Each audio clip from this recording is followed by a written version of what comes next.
this is a proper advantage to the bowlers, right? And proposal जब आया था तो एमसीसी ने ना बोल दिया, बिकॉज रिकंस्ट्रक्शन में जा रहे हो तो आपको स्टैंड्स चेंज करने पड़ेंगे, पिचेस चेंज होगी, आउटफील्ड चेंज होगी, एंड उस दौरान 2 या 3 साल निकल जाएंगे. I think it's a great challenge for Shubman Gill, because he is already proved himself as a batsman, as a captain in this series. But अगर लॉर्ड्स पे मैच जीतती है इंडिया तो victory at Lord's is always victor. मतलब वो हमेशा एक special victory होती है whenever you win at the Mecca of the cricket. 200 साल हो गए लॉर्ड्स क्रिकेट स्टेडियम के, और मेरे को तो ऐसा लग रहा है कि मैं गुमराह ही रहा हूँ इतने सालों तक. मेरे को तो आइडिया ही नहीं था कि 8 फीट का एक स्लो पेस पूरे ग्राउंड में, जो मतलब अभी तक कभी रियलाइज ही नहीं हुआ. 200 साल से लोग खेल तो रहे पर अभी सुनने को मिला है, तो आप थोड़ा बहुत एनलाइटन कर दीजिए. थोड़ा ज़्यादा ही एक्सेजरेट कर दिया है, क्योंकि लॉर्ड्स में पिछले 200 सालों से टेस्ट क्रिकेट खेली जा रही है, लेकिन इस बार जो हाइप किया है, मैच हेडन भी बोल रहे हैं स्लोप के बारे में, कमेंटेटर सब स्लोप के बारे में बोल रहे हैं. मतलब मैच से पहले ही सबको एक डेंजर क्वेश्चन दे दिया था कि भाई ध्यान रखना इस पिच पे स्लो पे. मतलब इतने सालों से खेलते ही है. बट 2-3 चीज़ें हैं, जैसे हमने बात की कि ग्रास है पिच पे थोड़ी बहुत, प्लस जो स्लोप का जो बात है, आई थिंक जैसे मैंने बताया दैट थोड़ा वो हवाई हो गया है कि भाई स्लोप है 200 सालों से वही तो इतने साल से लोग खेल रहे हैं, तो भी मतलब अभी जाके आई गेस ये सभी पीआर और फॉलोअर्स के चक्कर में सभी ने वापस स्टार्ट कर दिया होगा. मतलब बेसिकली 1800 सेंचुरी के आसपास से लॉर्ड्स में क्रिकेट खेला जा रहा है, एंड ये किसी ने बनाया नहीं है slope. It's a natural slope, hill पे बनाया था, ग्राउंड हिल पे, सो इसीलिए वो वैसा है. एंड जो पवेलियन एंड है वो थोड़ा 8 फीट अबव है नर्सरी एंड के. तो मतलब जो highest point of the ground है and the lowest point of the ground है, उसके बीच में 8 फीट का डिफरेंस है. मतलब मैंने एक ट्वीट भी पढ़ी थी कि 2023 एशेज के आसपास ये बात हुई थी दैट टिव फ्लिन करके जो बॉलर थे वो लोवेस्ट पॉइंट पे खड़े थे. उनकी हाइट 6 फीट 5 इंच के आसपास है.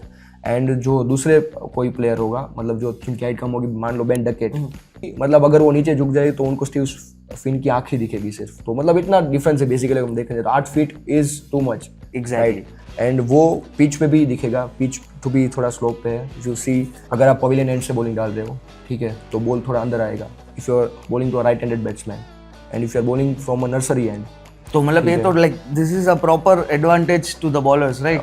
अगर आप थोड़ा ध्यान से देखोगे डिसमिसल जैक क्रॉली और बेन डकेट का, जैक क्रॉली का बॉल देखोगे आप तो that was very nice pitch of a delivery, ऐसा हम बोल सकते हैं. मतलब वो टप्पा खा के जो बोलते हैं ना, वो स्ट्रेटेजाइज्ड बॉलिंग बोल सकते हैं, क्योंकि as per I know Nitish Reddy balls for 130 speed, that is a decent speed, और वो इतना स्विंग नहीं करवाते. उनके पास इतना स्विंग है भी नहीं. हाँ, सीम भी नहीं है, स्विंग भी नहीं है, दोनों नहीं है. एग्जैक्टली. बट अगर आप जैक क्रॉली का जो डिसमिसल देखोगे, यू विल फाइंड कि लॉर्ड्स की पिच उनको थोड़ा हेल्प कर रही है. मतलब वो बॉल जो टप्पा खा के बाहर निकला था, जैक क्रॉली वो उनको भी पता नहीं चला क्या होगा. सो पिच का मतलब वो स्ट्रेटेजाइज ही किया होगा. कि पूरा स्विंग पिच की वजह से मिल रहा है. बट सी इवन कमेंटेटर्स और एक्सपर्ट्स ने बोला था दैट जो बॉल का जो डेविएशन होता है दैट इज 2 to 3 सेंटीमीटर्स. उतना डेविएशन होता है. मतलब बॉल अगर आपके बैट पे मिडल पे आ रहा है, थोड़ा स्लाइटली एज पे चला जाएगा. So that is the difference. वो इतना विजिबल नहीं होता, बट वो कहीं ना कहीं डिफरेंस क्रिएट करता है. That is why England were playing sensibly. खास भी है, पिच का भी वो थोड़ा एडवांटेज है बॉलर्स को. सो दैट्स वाई वी सो कि 2021 या 22 से बेसबॉल शुरू हुआ है इंग्लैंड क्रिकेट में. इतने सालों में पहली बार उनका पूरे दिन में टोटल 251 बना, 250 के आसपास ही पहुंच पाए. मेरा एक क्वेश्चन ये है कि भाई is there anything for left handed batsman? मतलब उनको प्रॉब्लम होगी. राइट का तो मैं चलो समझ रहा हूँ, लेफ्ट हैंडेड बैटर के लिए मतलब थोड़ा उल्टा हो जाएगा ना. सिर्फ जो बॉल राइट हैंडेड बैट्समैन के लिए बाहर जा रही थी वो अंदर आएगी.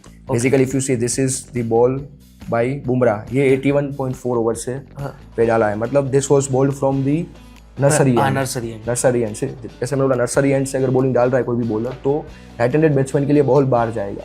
And if you see this ball जो बेन स्टोक्स को बॉल डाला था बुमराह ने, दिस वाज पिच्ड हियर, ठीक है, यहाँ पे पिच किया था. ओके.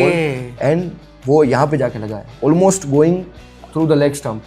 और मेरे को लगता है ये जो शेप है ग्राउंड का वो भी स्लोप की वजह से ही ओवल होगा. See Lord's is a historic ground, एक आइडेंटिटी है क्रिकेट की. It's called the Mecca of cricket. And अगर आप इससे पहले प्रपोजल भी आया था दैट लॉर्ड्स क्रिकेट को ग्राउंड को थोड़ा चेंज करो, बिकॉज सी दुनिया के जो भी क्रिकेट ग्राउंड है जहाँ भी है दे ऑल आर फ्लैट. वहाँ पे ऐसा कुछ नहीं है, ठीक है. एंड प्रपोजल जब आया था तो एमसीसी ने ना बोल दिया, बिकॉज 2-3 रीजंस हैं. एक तो ये जैसे हम बोला आइडेंटिटी है क्रिकेट की, मेका ऑफ क्रिकेट बोला जाता है इसको. हिस्टोरिक ग्राउंड है। प्लस अगर आप रिकन्स्ट्रक्शन में जाने जा रहे हो तो आपको स्टैंड्स चेंज करने पड़ेंगे, पिचेस चेंज होगी, आउटफील्ड चेंज होगी, एंड उस दौरान 2 या 3 साल निकल जाएंगे। तो मतलब for 3 to 5 years county cricket भी नहीं खेल सकते आप यहाँ पे लॉर्ड्स पे, और इंटरनेशनल क्रिकेट भी नहीं खेल सकते। And may be that is why ये चीज़ को ना बोला जा रहा है। एंड सी, जैसे हमने पहले भी बात की थी कि टेस्ट मैच में when ever pitch favours the bowlers तो मज़ा आता है टेस्ट मैच देखने में। एंड यहाँ पे बाउंस भी अनइवन है, ग्रास भी रखते ही है मोस्टली जो क्रिकेटर होते हैं वो, प्लस ये स्लोप है, so it makes the test cricket more interesting. And कई बार बैटर्स होते हैं वो अपना स्टांस भी चेंज करते हैं। हाँ, क्योंकि वो स्टांस सेट यू नहीं विल सी होगा। लॉर्ड्स मैच के पहले शुभमन गिल ज़्यादा प्रैक्टिस कर रहे थे, हालांकि वो फ्लैट पिच पे ही कर रहे थे, फ्लैट नेट पिच पे ही कर रहे थे, बट स्टिल वो ही वाज ट्राइंग कि अगर डेविएशन आ रहा है तो वो किस तरह से हैंडल करेंगे। I think it's a great challenge for Shubman Gill because he is already proved himself as a batsman, as a captain in this series. But अगर लॉर्ड्स पे मैच जीतती है इंडिया तो see victory at Lord's is always sweeter, मतलब वो हमेशा एक special victory होती है whenever you win at the Mecca of the cricket. And I think अगर शुभमन गिल की टीम एंड शुभमन गिल यहाँ पे परफॉर्म करते हैं, so I think it will be creating a legacy moment, वैसा हो जाएगा। मेरे को ऐसा लगता है अगर जीतते तो भी I guess Bumrah will take the credit, क्योंकि वो बॉलिंग के वजह से क्रेडिट लेके चले जाएंगे, मेरे को ऐसा लगता है। Let's see.